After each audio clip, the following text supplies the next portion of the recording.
성경은 순서에 대해서 굉장히 명확해요. 순서에 대해서 애매모호하지 않아요. 왜냐하면 하나님의 창조는요, 무질서와 혼돈을 깨고 나타난 거예요. 그렇기 때문에 하나님의 창조는 질서입니다. 하나님의 나라는 무정부 상태의 무질서의 나라가 아니라는 거예요. 왜냐하면 킹덤이잖아요. 왕이 다스리는 질서의 나라인 거예요. 그 왕의 명령에 정렬된 나라인 것이에요. 그렇기 때문에 이 순서는 굉장히 중요해요. 우리에게 주신 계명도 여러분 10계명으로 가장 우선순위 되는 계명이 있잖아요. 1계명, 2계명 이렇게 쭉 있잖아요. 순서가 있단 말이에요. 가장 우선순위 되는 계명이 있단 말이에요.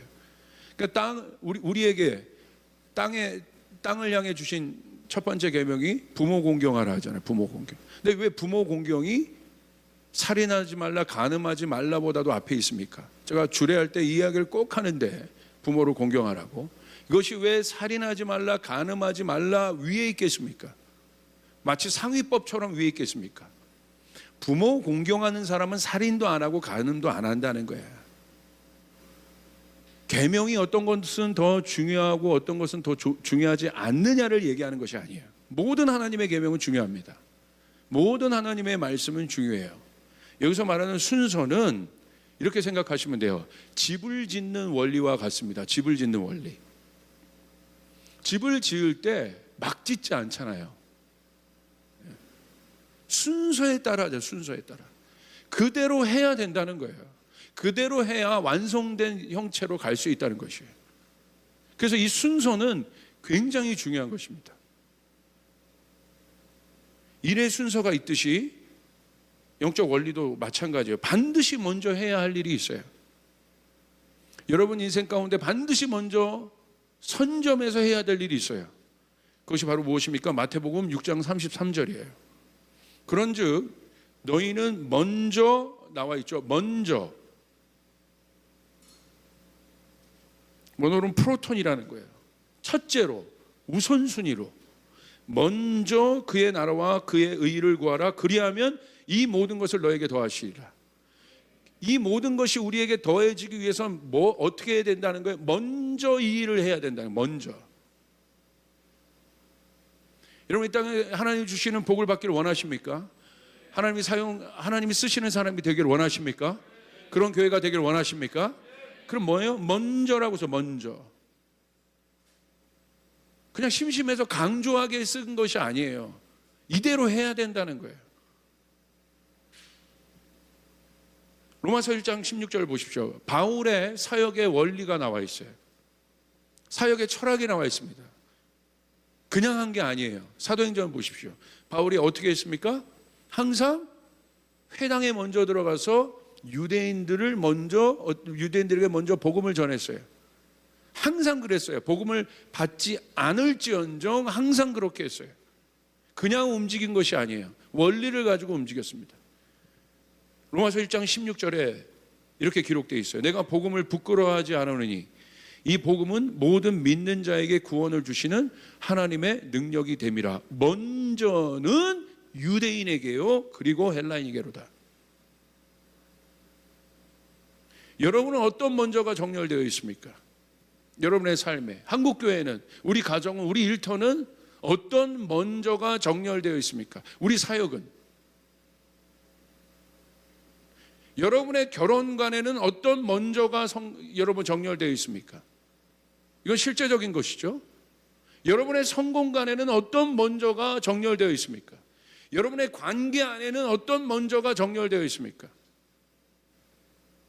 하나님이 쓰시는 사람, 하나님이 쓰시는 단체, 하나님이 쓰시는 공동체, 교회의 공통된 특징은 뭔지 아십니까?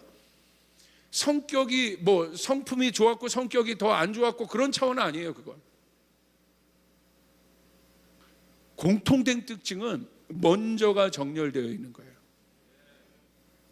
여러 인물들을 한번 보겠습니다. 노아의 인물 한번 볼까요? 노아. 새하늘과 새 땅으로 인도함을 받습니다. 인도함을 받고 가장 먼저 한 일은 무엇입니까? 노아가. 여러분은 만약에 노아의 방주에서 나왔어요. 똑같이.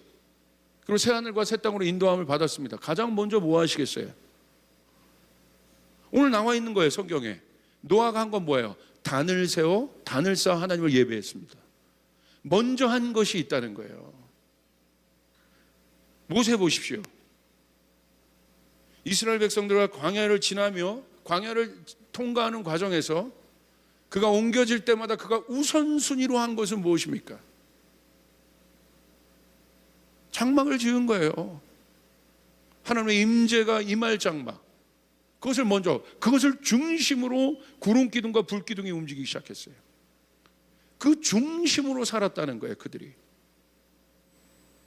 여러분, 다윗 보십시오. 다윗도 어떻게 했습니까? 드디어 예루살렘으로 입성합니다. 예루살렘으로 입성한 다윗이 제일 먼저 한 게 뭐예요? 법궤의 장막을 치고 다윗의 정막을 만들었잖아요. 어떤 것보다도 그거 먼저 했잖아요. 먼저 한 일이 있다는 거예요. 왜 이들을 하나님이 쓰셨겠어요? 이것 때문에 그런 거예요. 솔로몬 보십시오. 솔로몬도 전대미문의 왕이잖아요. 왜 하나님이 솔로몬을 쓰셨겠어요? 솔로몬의 중심 가운데 먼저 한 일이 있어요. 그 무엇입니까? 하나님의 영광의 임재가 임하는 성전을 세운 것입니다. 무슨 말이겠습니까? 영적인 일이 우선순위로 내 삶 가운데 세워져야 한다는 것이에요. 그 일이 내 인생의 가장 우선순위가 되는 안정된 기반입니다. 상황은 어렵지만 마음에 평강이 있고 기쁨이 있었을 때가 언제입니까? 어려워도 라면 하나 먹고 살아도 맥도날드 그냥 하나 먹는 끼니로 그렇게 끼니를 때웠어도 주님과 가까이 있었을 때. 그래서 저는 이것을 뭐라고 표현했느냐? 영적 모멘텀이라고 표현했어요. 모멘텀, 스피리추얼 모멘텀. 여러분, 모멘텀은 무엇입니까? 이 용어가 다른 용례로 많이 쓰이죠. 경제학에서도 많이 쓰이고. 모멘텀의 사전적 정의는 뭐예요? 다른 방향이나 상태로 바뀌거나 바뀌어지는 시점. 그게 모멘텀이에요. 하나님은요, 하나님의 일을 하실 때 반드시 모멘텀을 만드세요. 그냥 일하지 않으십니다. 하나님 만약에 여러분을 쓰실 거라면, 저는 하나님이 여러분을 쓰실 거라고 100% 확신합니다. 하나님 우리 교회를 쓰실 거라고 저는 믿습니다. 여러분의 모든 일터에 모든 여러분의 영역, 여러분이 꿈꾸고 있는 모든 것을 하나님이 쓰실 것입니다. 그렇다면 하나님은 반드시 스피리추얼 모멘텀을 만드실 거라는 거예요. 근데 하나님은 반드시 사람이건 단체건 기업이건 어떤 일이건 하나님 반드시 스피리추얼 모멘텀을 만드세요. 여러분이 변화를 원한다면, 정말 하나님 나라의 실제가 내 삶에 나타나길 원한다면 하나님은 반드시 그 일들을 만드실 것이라는 것이에요. 그게 모멘텀이라는 거예요. 인간의 시간을 크로노스라고 합니다. 그 크로노스에 하나님의 시간이 개입되는 순간이에요. 정확한 시점. 그래서 모멘텀은 굉장히 분명합니다. 여러분, 사도행전 1장부터 2장부터 넘어가 이 2장까지의 스토리를 보세요. 초대교회가 어마어마한 하나님의 능력을 가지고 사역하는 그 시점이 언제입니까? 그 모멘텀이. 우린 분명히 얘기할 수 있어요. 오순절 마가의 다락방에 성령이 임한다고. 그리고 나서 어떤 일들이 있었습니까? 그 모멘텀을 기점으로 완전히 바뀌어지게 돼요. 전환돼요. 이 모멘텀은 가속도라는 뜻도 있어요. 추진력이 붙기 시작해요. 하나님 나라가 급속도로 확장되기 시작해요. 전에 없었던 일입니다. 성령이 임했더니, 성령이 임한 그 모멘텀. 그리고 어떤 일이 있었습니까? 베드로가 설교할 때마다 5,000명이 주님 앞에 돌아오는, 여러분, 하나님 나라의 역사가 일어나기 시작하고, 여러분 어떤 일이 일어났을까? 사도행전 3장으로 넘어가시면 성전 미문에 있었던 안진뱅이가 고쳐지는, 예수님에게 일어났던 일들이 드디어 사도들에게도 일어나는, 그 일들이 그들에게도 일어나는, 여러분, 그 계기가 되었다는 사실이에요. 정확하게 모멘텀이 있어요. 그러므로 우리는 이 모멘텀을 만들어야 돼요. 여러분 느헤미야 보십시오. 느헤미야 한 사람을 통해 하나님은 성벽을 재건하라는 마음을 주십니다. 그리고 이 프로젝트가 무너진 이스라엘을 다시 재건하는 모멘텀이 돼요. 그냥 단순히 눈에 보이는 성벽 재건 프로젝트가 아니라 이스라엘 안에 하나님을 향한 열망이 일어나고 부흥이 일어나는 그 모멘텀이 이 사건을 통해서 일어납니다. 반드시 여러분의 삶 가운데, 여러분의 사역 가운데, 여러분의 꿈 가운데 모멘텀이 있어야 합니다. 전환되는 모멘텀이 있어야 되는 것이에요. 그러므로 여러분 만약에 그 일들을 원한다면 우리가 집중해야 될 게 뭐냐는 거예요. 만약 한국교회가 이렇게 어렵습니다, 힘듭니다, 영적인 기회를 만들어야 돼요. 할렐루야. 우리 하나님이 다시 일하실 수 있는 스피리추얼 모멘텀을 만들어야 된다. 딴 게 아니라 지금 우선순위로 만들어야 될 것은 스피리추얼 모멘텀이다. 여러분의 자신이 변화되길 원하십니까? 스피리추얼 모멘텀을 만드시길 바랍니다.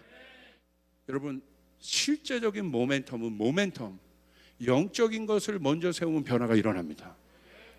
탕자의 모멘텀은 뭡니까? 누가복음 15장 20절. 이에 일어나서 아버지께로 돌아가니라. 아직도 거리가 먼데 아버지가 그를 보고 치근히 여겨 달려가 목을 안고 입을 맞추니.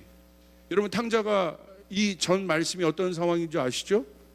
공황장애, 우울증, 참소함, 정체성 깨지는 것, 여러분 가난, 뭐 다 탕자예요. 이게 탕자. 그게 탕자의 상황이에요. 답이 없어요. 근데 어떤 일이 일어납니까? 탕자가 모멘텀을 만들어요. 아버지께로 돌아가야겠다. 그 순간 어떤 일이 일어납니까?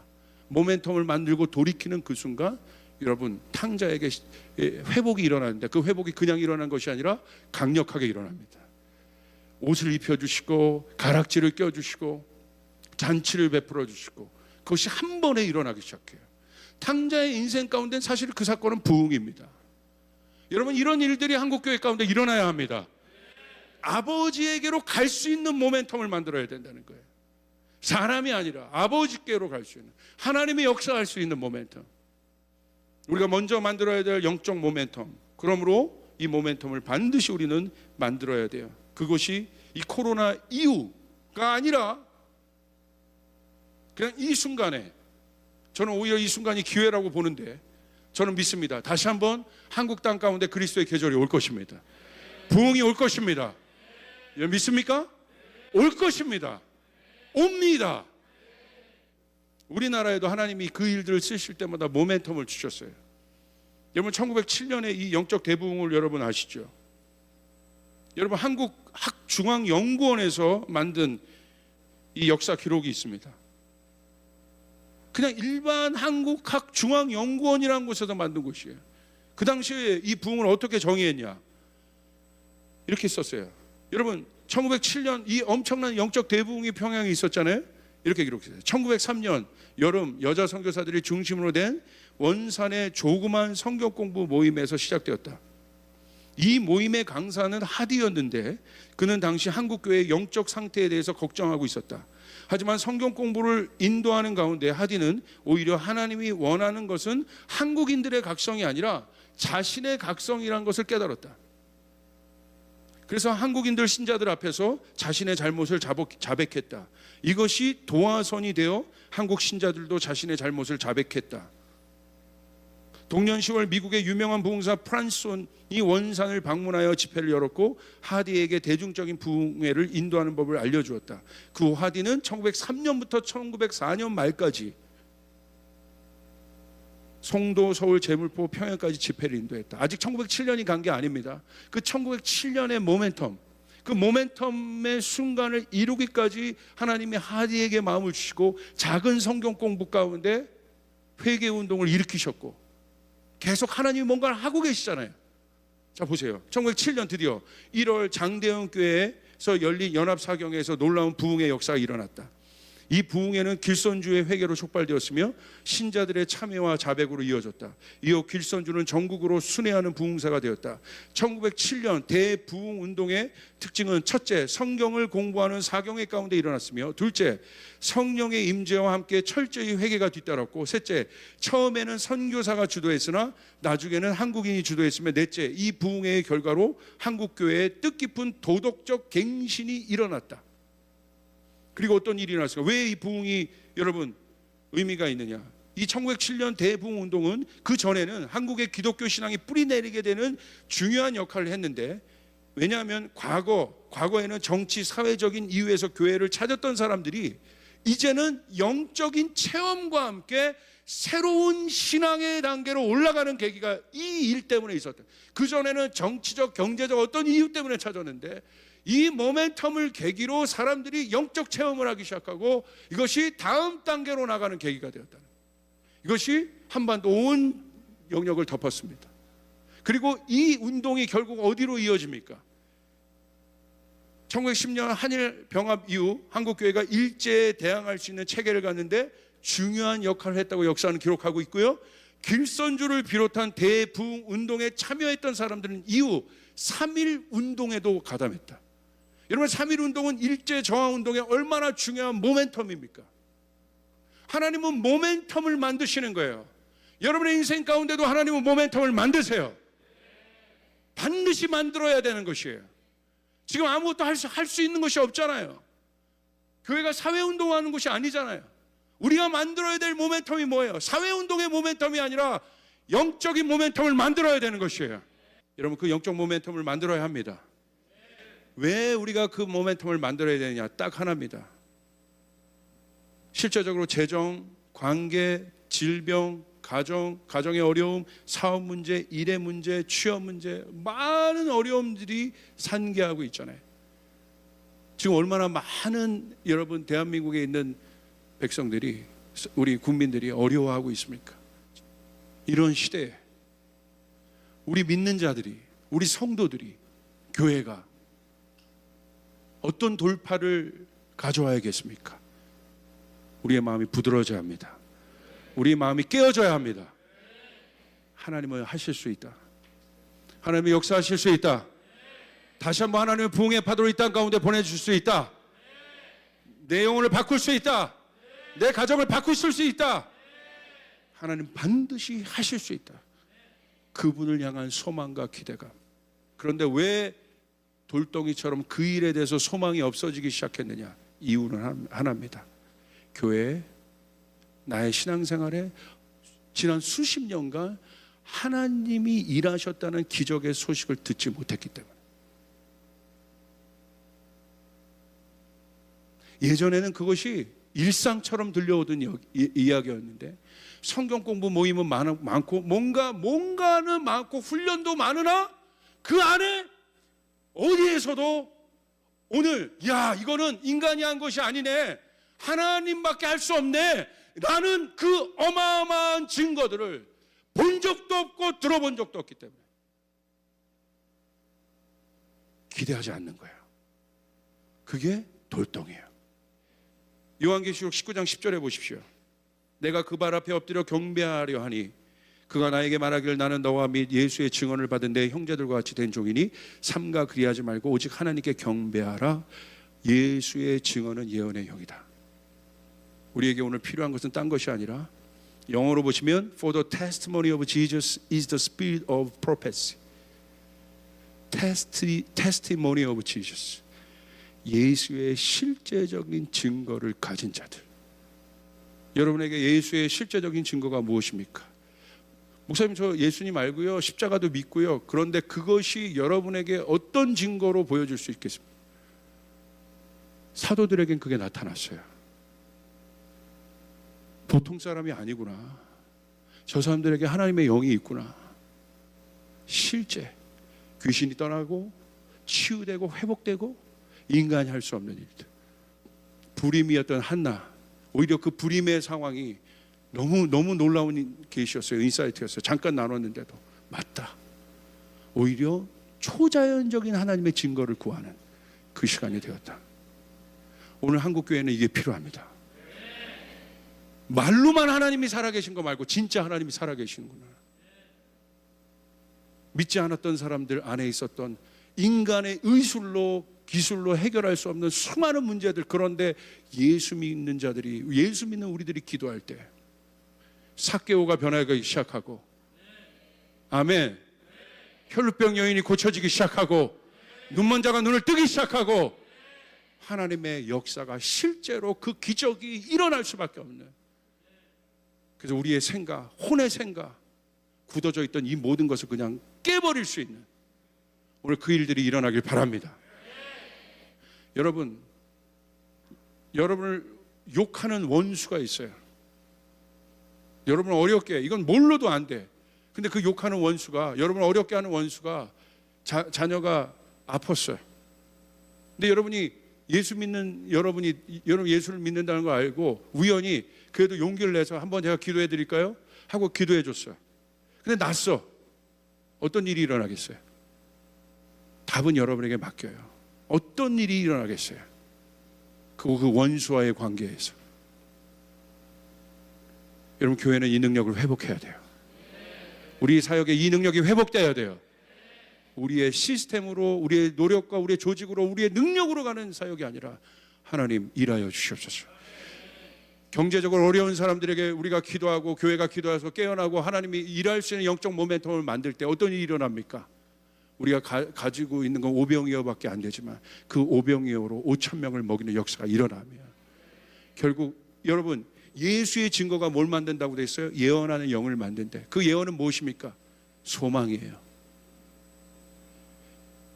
오늘 만약에 그런 일들이 일어난다면, 그런데 내가 어려운 일이 있었다고 보세요. 그것이 질병이건 어떤 일이건. 그런데 하나님께서 나를 그렇게 고치셨고 나를 치유하셨고 나를 그렇게 채우시고 회복하셨다면, 내가 그 영적 모멘텀을 만들어서 근데 그 이야기를 들었다면, 그 증거를 들었다면 사람들 안에 같은 영역에 있는 사람, 같은 어려움 가운데 있는 사람들에게 어떤 마음이 들겠어요? 이게 예언의 영이에요. 소망이 생기는 거예요. 하나님 살아 계시는구나, 하나님 역사하시는구나. 그들 가운데 소망을 일으키는 거예요. 오늘 저에게 주신 단어는 딱 하나입니다. 아까 일부 예배하는데 돌덩이를 보이셨는데 그 돌덩이는 딴 게 아니라 하나님을 기대하지 않는 우리의 굳은 마음입니다. 이 돌이 깨져야 합니다. 하나님은 하실 수 있습니다.